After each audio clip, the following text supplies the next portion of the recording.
Nesse último sábado, no Altas Horas, né, rolou um diálogo lá, e como eu venho ressaltando sempre nesses últimos vídeos, é uma coisa que eu tenho achado uma das coisas mais importantes para o país ultimamente, diálogo, entre um dos membros da banda Raça Negra, né, e a sexóloga Laura Miller, né, que sempre está lá há muitos anos, né.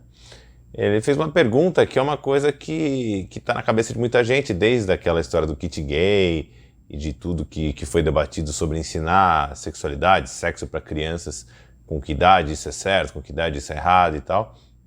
Eu queria falar um pouco disso, tanto da parte de como isso foi tratado pela Laura Miller,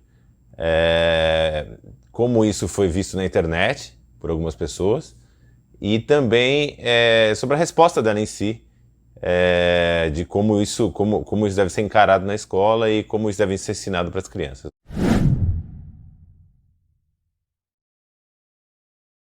Tem um papo que tá rolando na internet. Se uma agora é criança, internet, todo mundo se uma internet. criança de 8 anos já tem que estar aprendendo sexo na escola.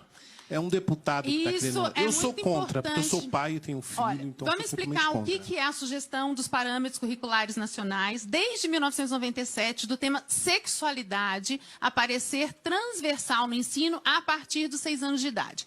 É sexualidade como um conceito amplo, como nosso jeito de ser no mundo, como o jeito da gente ser homem e de ser mulher no mundo. O que é isso? Da gente lidar com o nosso mundo interno, nossas emoções, nossos sentimentos, nossos valores, nossas crenças, e da gente lidar com o mundo ao redor. Isso não é sexo, é sexualidade que pode incluir o sexo quando a gente estiver num momento mais adulto, mais amadurecido. Na escola, a gente precisa começar a falar de sexualidade. E os pais são os nossos primeiros modelos, os nossos primeiros educadores sexuais que nos ensinam a como ser no mundo. Quando a criança entra na escola, aí a gente precisa começar com 6, 7, 8 anos, falar de corpo, de funcionamento corporal e tal, e os conhecimentos vão evoluindo à medida em que essa criança cresce. Com 9, 10 anos, a gente já vai estar falando de reprodução, né? Até porque meninas, às vezes, menstruam aos 9 anos de idade, e quando vai chegando na pré-adolescência, aí a gente já está falando de sexo, da prática sexual, de prevenção à gravidez na adolescência,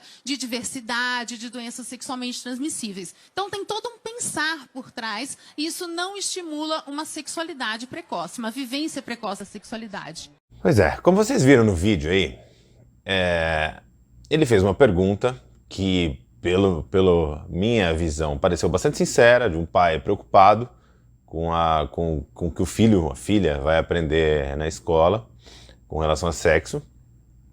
E a Laura, ela, acho que como sempre, né, ela sempre, eu não acompanho muito o programa, mas sempre que eu vi ela foi sempre assim muito muito calma, muito ponderada nas respostas. Ela respondeu de forma bem completa o questionamento dele, né? O que eu tenho certeza, o questionamento de muitas pessoas pelo país, né? Depois de tudo isso que foi, tantas mentiras que foram inventadas, kit gay, uma madeira de piroca, esses absurdos, né? Que eram bem longe, que alguns eram mentira era uma completa mentira, outros eram bem diferentes do que foi alardeado por aí, mas muita gente acreditou e ainda acredita que tinha mesmo um plano para, sei lá, doutrinar sexualmente as crianças na escola, né? Mas o que eu achei mais interessante ali foi a paciência que ela teve em responder uma pergunta que, para ela, né, deve ser assim, um tanto quanto absurda, ela já deve ter respondido isso muitas vezes. E ela teve toda a calma de explicar passo a passo ali qual que é o papel da escola nesse tipo de educação e quando a gente...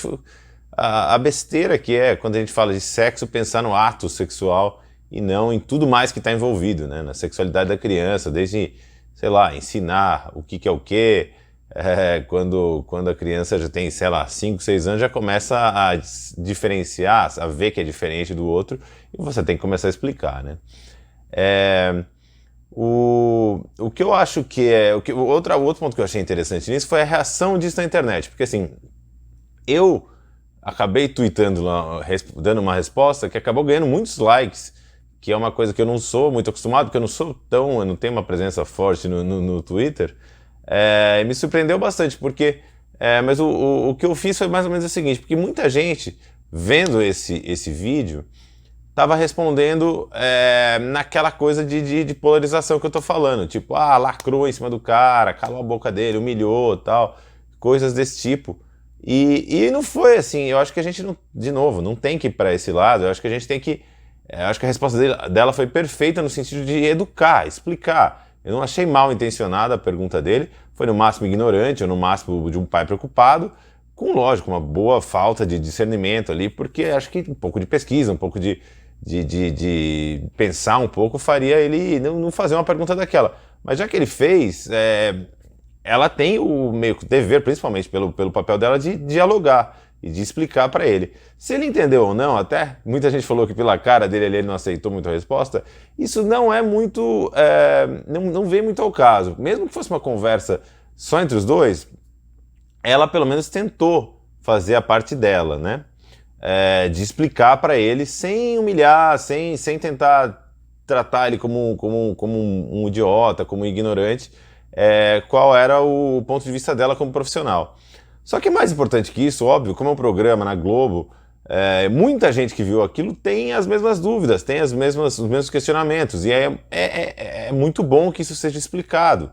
Nem que isso não seja entendido 100%, a pessoa pelo menos muda um pouco a visão, de repente a pessoa respeita o que ela fala, de repente a pessoa para um pouquinho para pensar no assunto.